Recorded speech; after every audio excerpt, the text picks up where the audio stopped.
Hey guys, welcome to my channel. Just kidding, I don't have a channel.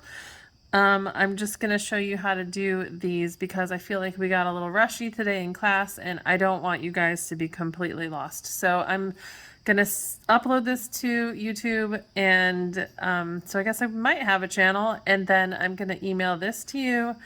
I'm gonna ask Senora if she will play it for you guys in class, but because I don't want anyone to miss it.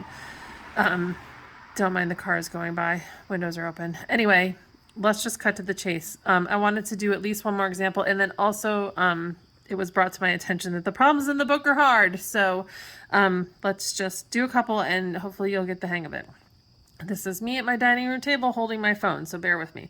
All right, so first of all, when we were talking about statements, P and Q, this chart will just ultimately tell us whether or not this statement here, this is a conjunction because we're using an and, if this is true or not.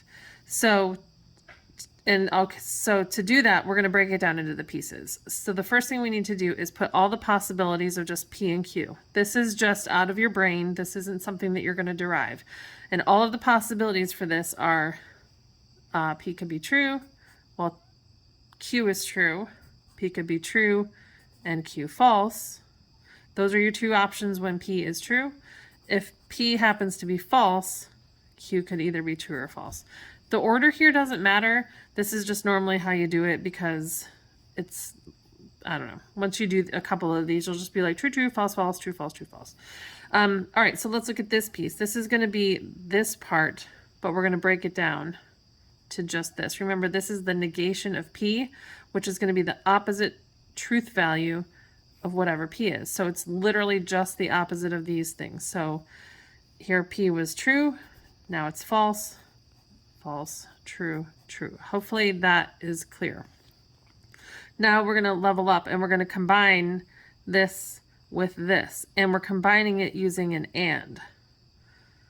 And in order for an and statement to be true, both pieces, the things that you're anding, both have to be true. So that's why we have this table here, and we can just look. So at this point, P doesn't really matter. We're not considering that because what we want is not P and Q. So not P is false. Already, we don't even have to go any farther. If one piece of this is false, this is false. Not P is false. Not P is true. Okay, well, what about Q? Also true.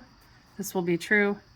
Not P is true. So what's Q? False. That makes the whole thing false. I think this is the one we did in class, but I wanted to not rush through it. So hopefully that was helpful.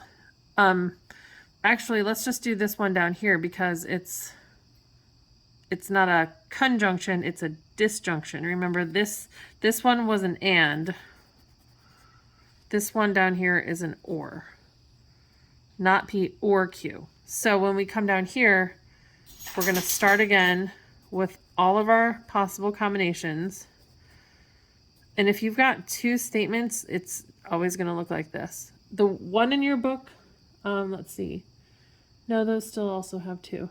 Sometimes you can have them with as many statements as you want. You can and or these things till you turn blue in the face. But we're going to do two, maybe three at some point. But for now, it's two. Okay, so not P is the same as what's up there. Or let's just quick look. True.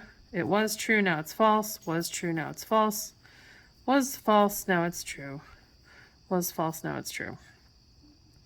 Now we're going to do the or disjunction.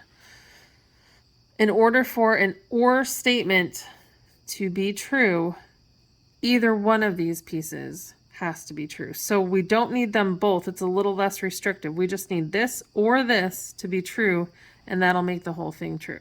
So not P, false. All right. But what about Q? Q is true. This is true. False. Okay. False. When they're both false, it's false because it's a one big fat lie. And this one, opposite of P is true. So honestly, we don't even have to look at that because we have one piece that's true, but we're going to anyway, just because true. And same here, not P is true. We can already say it's true even though this is false because it's an or disjunction. I hope that makes sense. The ones in the book, I think I assigned number 34, which I think you can do number 34. You would just set up a table just like this. So try number 34, but let's look at number 36 because this one's a little yucky. And they're using M and N this time, which is just the other way they're representing P and Q. It doesn't matter what these letters are. It's the same idea. Also, parentheses, you're going to do like you would normally do parentheses in math. You're going to do them first. So, and I'm all messed up now because they're not P's and Q's. Okay, we're going to start like we always did. What are our two base statements, M and N? What are the possibilities? True, true, false, false, true, false, true, false. All right, so what is it that we want to look for? The tables over there, they gave you a whole chart and they were like, so we need to make our own table to get to this end. And the end we want to get to is, ooh, got blurry, M or N, that quantity, and M. So the first thing we need to find is this because it's in parentheses. So I'm just going to leave it in parentheses like that. This is just a disjunction. It's M or N. Do you hear my dogs walking? M or N. So one of these has to be true. It doesn't have to be both of them. Just one needs to be true in order for this whole thing to be true.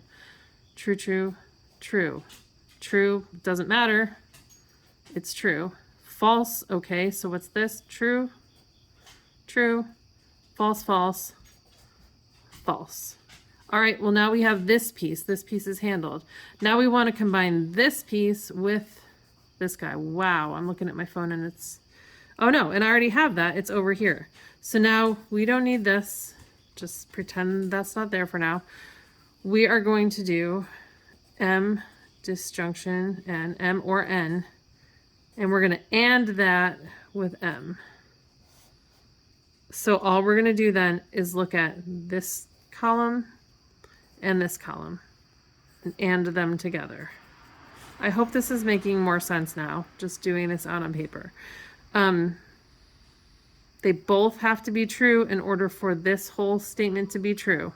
And again, I'm going to scribble that out a little more. We're comparing these two things. True, true, true. True, true, hello, true. False, doesn't matter. This is going to be false. False, false, false. Do you hear these geese? I live by the river. Anyway, that's the answer to number 36.